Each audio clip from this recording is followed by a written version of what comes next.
Thank you, gentlemen. Thank you, Zach and Anthony.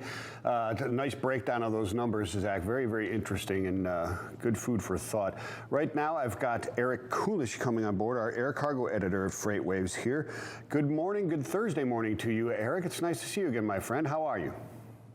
Hey, how's it going, Mike? Good to see you. I'm doing well, my friend. Thank you so much.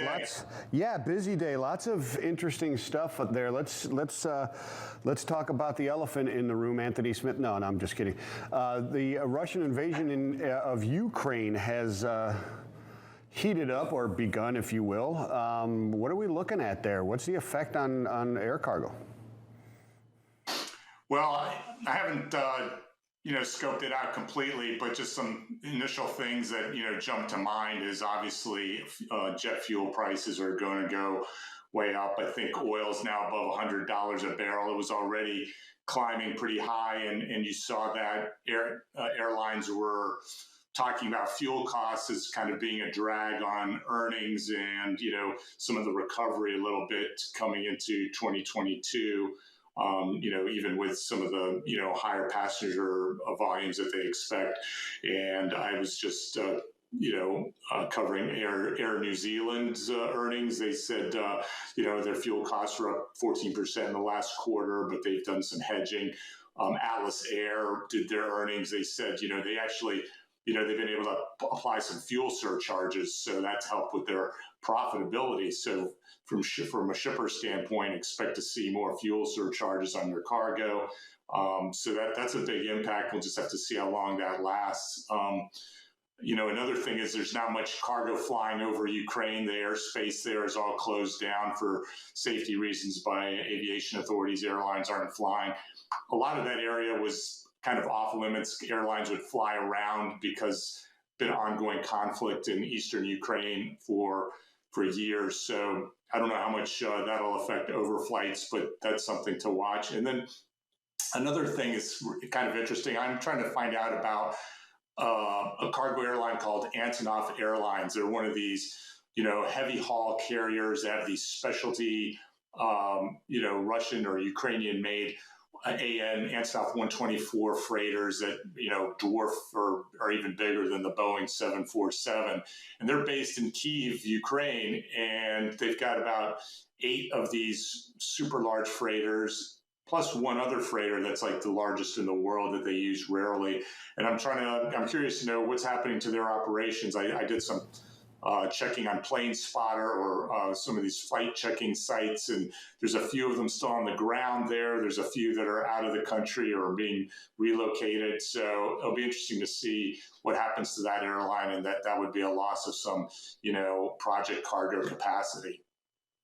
Eric, this is one of those things that we've heard in the news for quite some time. I mean, you've seen stories week after week about, hey, this day might be the day, this day might be the day. With all these anticipations, do you see that there is a lot of already, prepped activity in some of the air cargo space? And if so, what areas do you think will really start being prepped first? And what are some things that you think may have fallen between the cracks that maybe haven't gotten to be addressed just yet? Yeah, I don't know. The air cargo industry, the impacts will be indirect. I don't think there was that much air cargo going into Ukraine. A lot of their imports and exports were bulk type of things, such as grains and energy products. So the impact there will be minimal. But if the fuel prices continue to go up, that'll be a major drag on shippers and passenger airlines especially.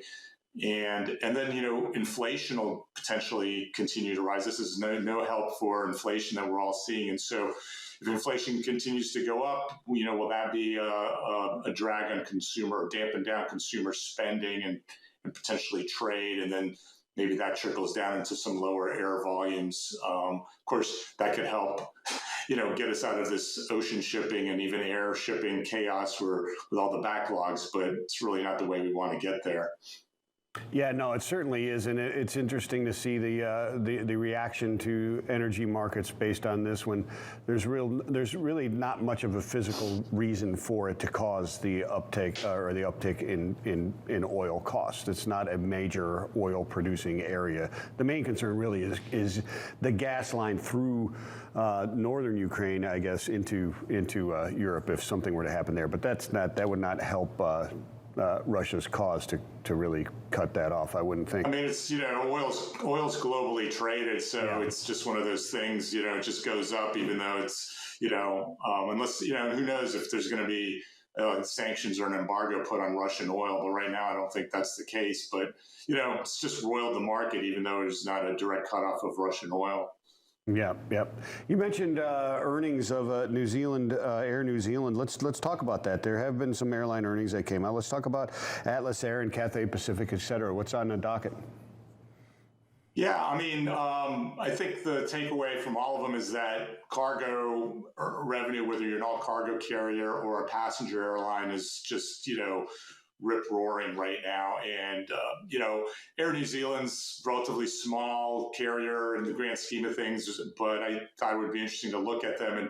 And they had, cargo revenue was 2.5 times, their 2019 cargo revenue. And it was about 44% of their total revenue.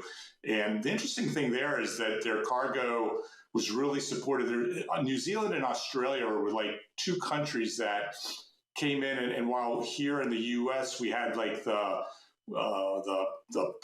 payroll protection program for airlines, they might have done some of that there too. But they also realized they were island nations with exporters that were stranded from with the passenger airlines being cut off, and so they put in these export subsidy programs to attract freighters there, because they rely on the passenger airlines and they couldn't get enough. There's not enough demand to get the freighter carriers there. So they created these programs to either directly subsidize the airlines or pay exporters some of the cost of the high air freight. And so that really helped Air New Zealand's bottom line. Atlas Air had a record year last year, $4 billion in revenue, 1.1 billion in EBITDA, and they had some interesting signings. It's just indicative of how strong cargo demand is now. People trying to get capacity. They signed agreements with Kulisch, the biggest air freight forwarder, for a couple of their new 747-8 aircraft. Canal, the Alibaba logistics arm, will be renting a long-term charter from them later this year for Latin America flights. And another Spanish fashion house called Inditex, I think they're the parent company of Zara. They took a plane. So it's interesting. It's not even freight forwarders, but it's even companies like, shippers that are getting some of these aircraft. So they have these long-term deals, plus Flexport. Flexport, a week before that, announced they're taking on an extra 747 with Atlas. So they're just, their business for these long-term charters is really going out the roof. Yeah, and Eric, can you dive into some of the capacity changes or more capacity entering the market? Because as you mentioned, lots of demand throughout the market, really worldwide. So what's it looking like on the capacity side? What's kind of entering the space now?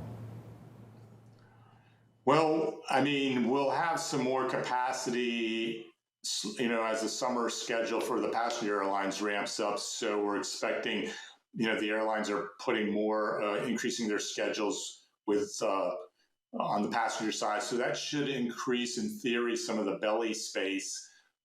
But we don't know exactly how the COVID situation is going to play out, and if the planes are really full with lots of people. With lots of baggage, that may limit how much cargo space there is. But we're expecting a big summer.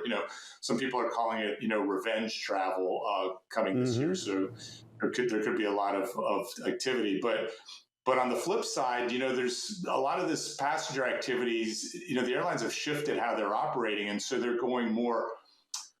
A lot of it's more to friends and leisure places, beach destinations, or direct flights, not through hubs. So it's not really necessarily conducive to the old, freighter networks or the way that it lines up with freight activity for shippers. So, that's why there's so much demand for pure freighters right now, because it's so uncertain in the passenger market, even if it comes back there.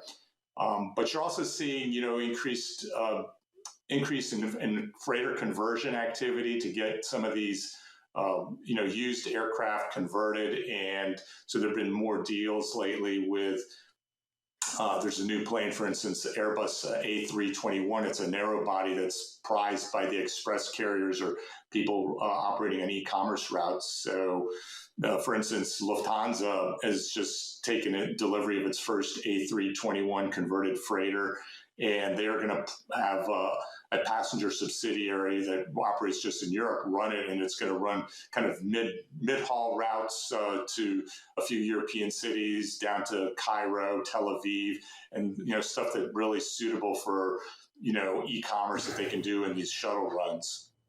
It's very interesting stuff, Eric. Do you think all this issues with COVID and the additional freighter capacity that is there, you think it's when it comes back, does it make it more difficult for these passenger airlines, traditional passenger airplanes, the Deltas, the Americans, and so on, to bring back that cargo into that belly cargo, or does this scare away for good some of that business in a significant manner? A lot of these airlines are very emboldened now. They really like how cargo is done for them, and they want to double down on it and not lose that. Air New Zealand CEO yesterday was talking about, hey, we realize cargo's a great opportunity. We should have realized this before. We're going to invest in more resources, more digitalization. But, in their case, they're not going to go the freighter route. They're just going to stay below wing, but they're just going to focus on it more. Other carriers like Air Canada, they've started to add a whole, freighter division. They just took delivery of their first Boeing 767 converted freighter. So they're going to, triple down by, adding have belly capacity and freighters. So everybody's looking at it differently, but everybody feels like there's, they want to get a slice of that, especially with e-commerce. So they're all angling for it. But they're not going to have these so-called passenger freighters in operation, right? Slowly, even Air Canada is phasing out these planes that were used during the pandemic as cargo-only planes. They're going to go back into passenger operation more and more. Gotcha. Thank you so much, Eric. You have a wonderful day. You can catch Eric's work on FreightWaves.com. Lots of interesting stuff and very, very informative as always. You have a great rest of your day and a great weekend, Eric. Thank you so much. All right. Thanks a lot, Mike.